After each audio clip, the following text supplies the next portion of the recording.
நான் தான் உங்கள் கில்மா ஆண்டி. நேற்று நடந்த ஒரு இன்பத்தை உங்களிடம் கூறுகிறேன். எனக்கு திருமணமாகி 3 வருடம் ஆகிறது. அப்போதே எங்களை பார்த்து பல பேர் நல்ல ஜோடிகள் என்பார்கள். எனக்கு மிகவும் மகிழ்ச்சியுடன் இருக்கும். நான் எதிர்பார்த்த தருணங்கள் வந்தது. இந்த தருணம் பல பெண்கள் எதிர்பார்த்து கொண்டிருந்த தருணம். நானே கனவுகளோடு இருந்தேன். ஆனால் நான் எதிர்பார்த்ததைப் போல என் கணவன் வேகமாக இல்லை. அன்று என் கணவர் சோர்வாக இருக்கிறது என்று சொல்லி ஏதேனும் குறைகளை சொல்லி உறங்கிவிட்டார். நானும் சரி, மறுநாள் வைத்து கொள்ளலாம் என்று நினைத்திருந்தேன். மறுநாளும் அதே மாதிரி தொடர்ந்தது. என் மனதில் நிறைய எண்ணங்கள் தோன்ற ஆரம்பித்தது. என்னை அவருக்கு பிடிக்கவில்லையோ இல்லை வேற யாரும் விரும்புகிறாரோ என்று நிறைய எண்ணங்கள் வந்தது. ஒரு வாரம் கழித்து நான் நேரடியாக அவரை பார்த்து ஓப்பனாக கேட்டுவிட்டேன். அவர் மறுபடியும் ஏதோ சொல்லி மழுப்பிவிட்டார்.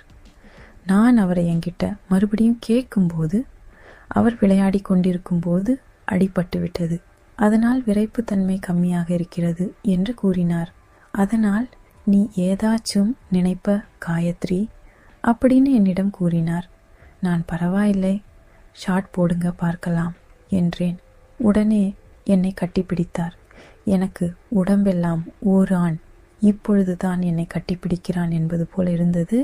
அப்படியே அவர் மூக்கு, கன்னம், வாய், நெஞ்சு பகுதியெல்லாம் கடிச்சா. உடனே அவர் வேட்டியை கீழே விளக்கினார். அவர் என்னை பார்த்து இப்பொழுது விரைப்பாக இருக்கிறது, ஷார்ட் போடலாம் என்றார்.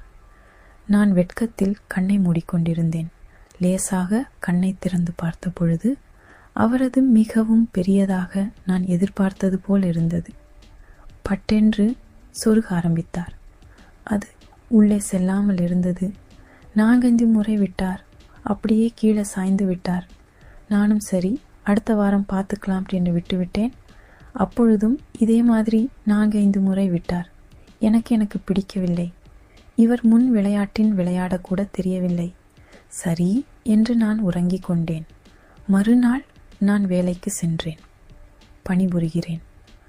அங்கு பல கண்கள் என்னை பார்த்து கொண்டிருக்கும். எனக்கு ஒரு ஏக்கமாக இருந்தது. பாடம் சொல்லிக் கொடுத்த போது குமார் ஒருத்தன் என்னை சைடு அடித்து கொண்டிருப்பதை ஆண்ட வைத்தேன். அவனை பார்க்க நல்ல உயரமாகவும் கட்டையாகவும் இருந்தான். அவனை ஒரு முறை நான் நினைத்து பார்த்தேன். மனம் நீ திருமணமானவள் என்று என்னை தடுத்தது. அவனும் என்னை பார்த்து கொண்டிருந்தான். நானும் அவனை பார்க்க தொடங்கினேன். கல்லூரியில் அவன் இப்போ 3ஆம் ஆண்டு ஜாயின் பண்ணா. அவன் அடிக்கடி ஆசிரியர் அறைக்கு வந்து போவான். அவனை பார்க்கும்போது என் கணவனின் ஞாபகம் வந்தது. என் கணவன் என்னை ஏமாற்றி விட்டார் என்பதால் நான் குமாரை நெருங்க ஆரம்பித்தேன். குமாரிடம் நான் பேச ஆரம்பித்தேன். அப்பொழுதுதான் ஒரு பிரச்சனை ஆரம்பித்தது. எனக்கு திருமணமாகி 1 வருடமானதால் என் உடலை மாற்றங்களானது. எனது எல்லா உறுப்பும் பெரிதாக ஆனது. என் கணவர் என்னை ஜிம்முக்கு போக சொன்னார். நான் ஜிம்முக்கு ஜாயின் பண்ணினேன். அங்கே பார்த்தால் ஆண்கள் எல்லோரும் கட்டுமஸ்தான் போல் இருந்தார்கள். ஷார்ட்ஸ் மட்டும் அணிந்து கொண்டு விளையாடி கொண்டிருந்தார்கள். என் பின்னாடி ஒருவன் வந்து ஹாய் என்று கூப்பிட்டான். நான் அவனை பார்க்கும் பொழுது நான் தான் ஜிம் மாஸ்டர் என்று கூறினான். நான் அவனை பார்த்த பொழுது மஸ்தான் போல உடல் அவனுக்கு இருந்தது. எல்லா பெண்களும் அவன் பின்னாடி ஓடி வந்து விடுவார்கள் போல அவன் இருந்தான். பின்பு நான் கல்லூரிக்கு சென்றேன். பின்பு வீட்டுக்கு வரும்பொழுது பேருந்தில் மிகவும் கூட்டமாக இருந்தது.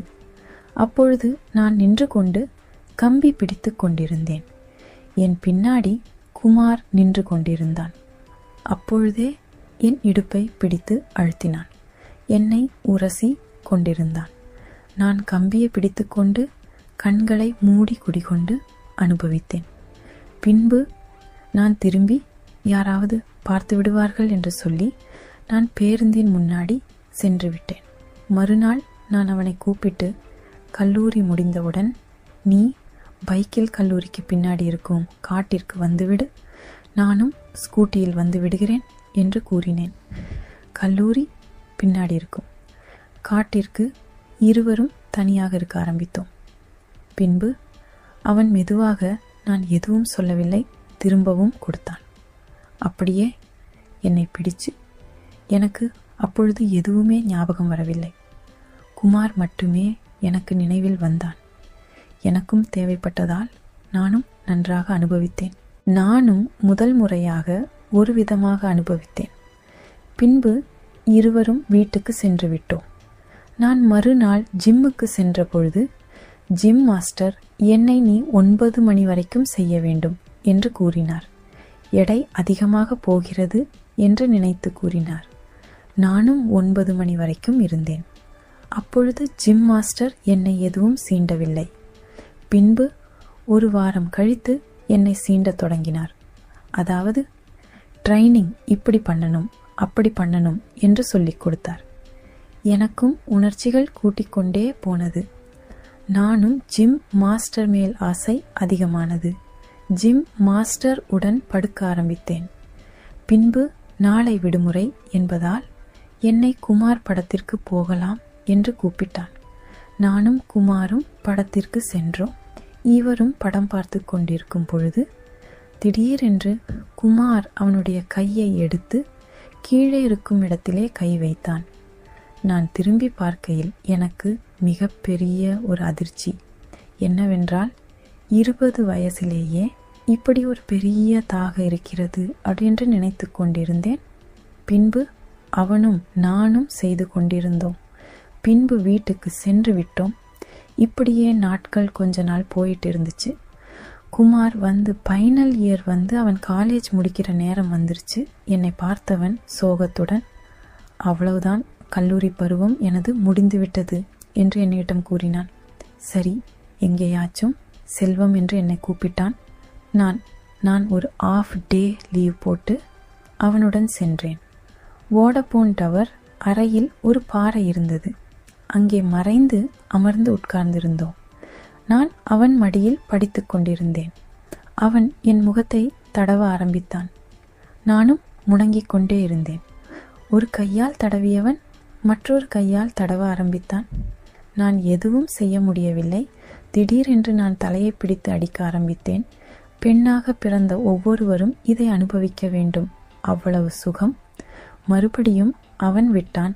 அப்பொழுது என் வீட்டுக்காரர் போன் பண்ணார். மணி 8 ஆகிறது, ஏன் இன்னும் வரவில்லை என்றால், நான் தோழியின் வீட்டிற்கு சென்றிருக்கிறேன், வருகிறேன் என்று சொல்லிவிட்டேன். பின்பு நான் எழுந்து அவன் என்னை கட்டிப்பிடித்தான். முகத்தில் அங்கங்க முத்தம் கொடுத்தான். பின்பு அவன் என்னை என்னுடன் வந்துவிடு என்று சொன்னான். நான் அவன் கையை தட்டிவிட்டு திரும்பி பார்க்காமல் கிளம்பி வந்து கொண்டிருந்தேன். என் கண்களில் கண்ணீர் வழிந்து கொண்டு சென்றேன். காரணம், பிறவினை இனி காண முடியாது. மற்றொன்று, இவ்வளவு நாள் இந்த சுகத்தை அனுபவிக்க தவறியது என்று. பின்பு நான் ஒரு வாரம் கல்லூரிக்கும் ஜிம்முக்கும் செல்லவில்லை. பின்பு நான் ஜிம்முக்கு செல்லத் தொடங்கினேன். என் வாழ்வில் பூக்கள் மலரத் தொடங்கியது. நன்றி நண்பர்களே. பிடித்திருந்தால் லைக் போடுங்க.